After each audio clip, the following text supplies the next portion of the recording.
Is is it typical England again? Today, I was really shocked after the first performance by England. I had to talk about this. Um, they looked so good in the first game. They had like 20 shots. They were actually free flowing football.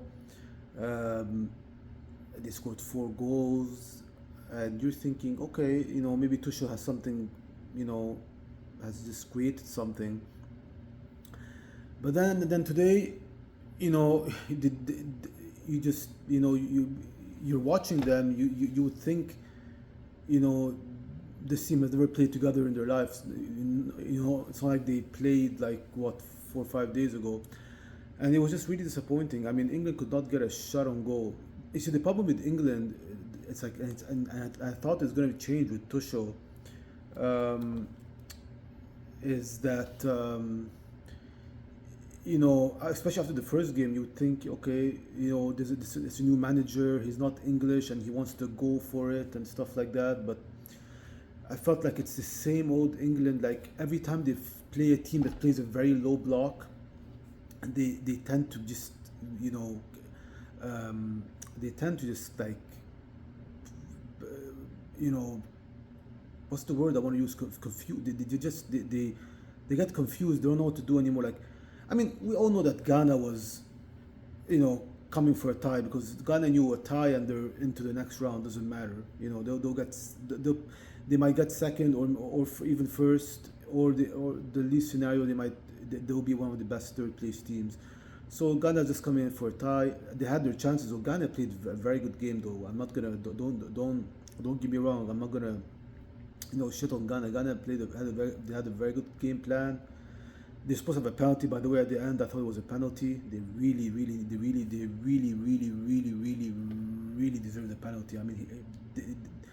The English, I forgot which defender, I forgot who it was, but the English defender was nowhere close to the ball. That was a penalty.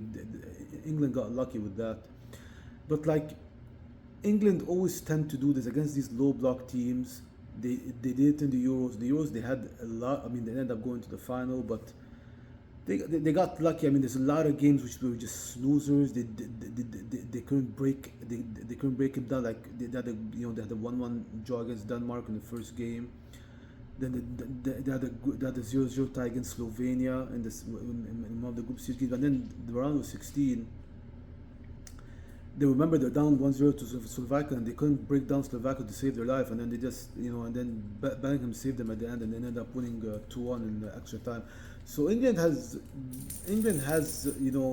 a lot of history with not being able to break down these low block teams.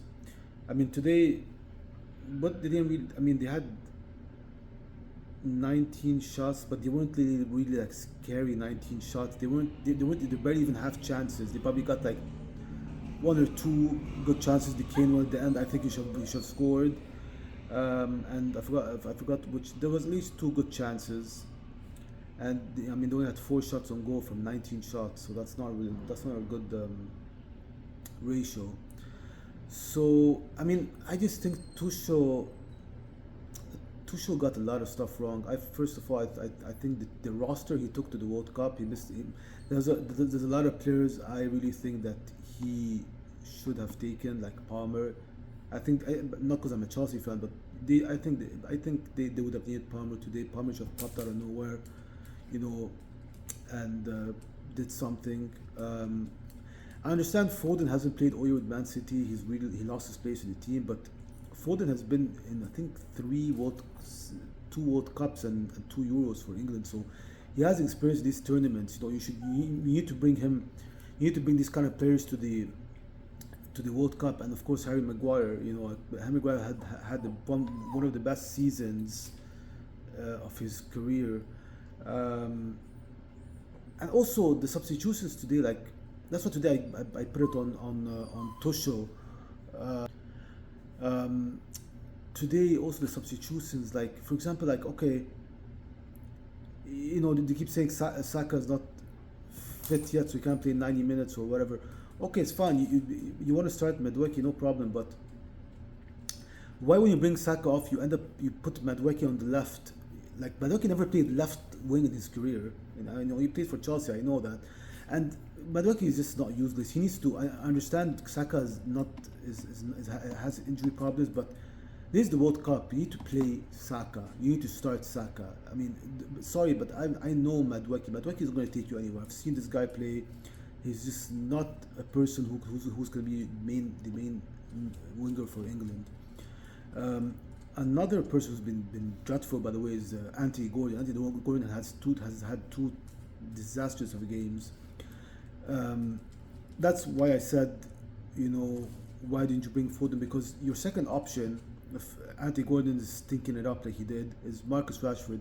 And according to reports, they say Marcus Rashford can only play 35 minutes because he's dealing with injuries also. So if your second option can even only play 35 minutes, so he can't start, you're basically stuck with that same person, Anthony Gordon, who hasn't given you anything in the past two games.